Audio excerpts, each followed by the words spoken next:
નમસ્કાર દોસ્તો, હું છું Suresh Raval, nursing officer AIIMS. તો દોસ્તો, ફરીથી આપણે આવી ગયા છીએ અલગ અલગ રોગોની માહિતી સાદી અને સરળ ભાષામાં લઈને। તો એના ભાગરૂપે આજે આપણે જોઈએ ઢીંચણમાં દુખાવો થવાના કારણો વિશે।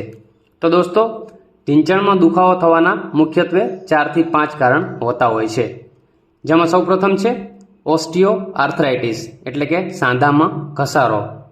દોસ્તો, વધતી ઉંમર સાથે હાડકામાં આવેલો છેડાનો ભાગ કે જેને અમે કાર્ટિલેજ તરીકે ઓળખતા હોઈએ છીએ, જે એક ગાદી જેવું કામ કરતો હોય છે, એ ઘસાય છે અને આ દુખાવો મુખ્યત્વે ખાસ કરીને ચાલવાથી વધારે થતો હોય છે। બીજું કારણ છે દોસ્તો ર્યુમેટોઇડ આર્થરાઇટિસ એટલે કે જેને આપણે સંધિવા તરીકે પણ ઓળખતા હોઈએ છીએ, જે ખાસ કરીને સ્ત્રીઓમાં વધારે જોવા મળે છે। આમાં એક કરતાં વધારે સાંધાઓમાં પણ દુખાવો જોવા મળતો હોય છે અને આમાં દુખાવાની સાથે સાથે ક્યારેક સાંધા જકડાઈ જવાની પણ તકલીફ રહેતી હોય છે, જેને જોઈન્ટ સ્ટીફનેસ તરીકે ઓળખવામાં આવે છે।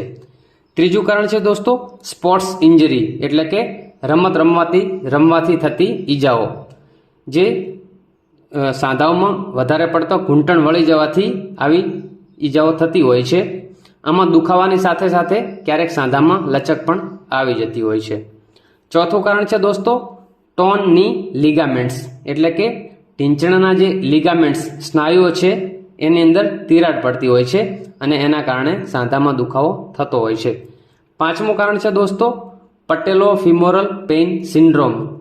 આની અંદર દોસ્તો આપણા ઢીંચણનું હાડકું છે, જેને આપણે ઢાંકણી તરીકે ઓળખીએ છીએ, એ હાડકું પગના જે સાથળનું હાડકું હોય છે એની જોડે ઘસાતું હોય છે અને એના કારણે સાંધામાં દુખાવો થતો હોય છે।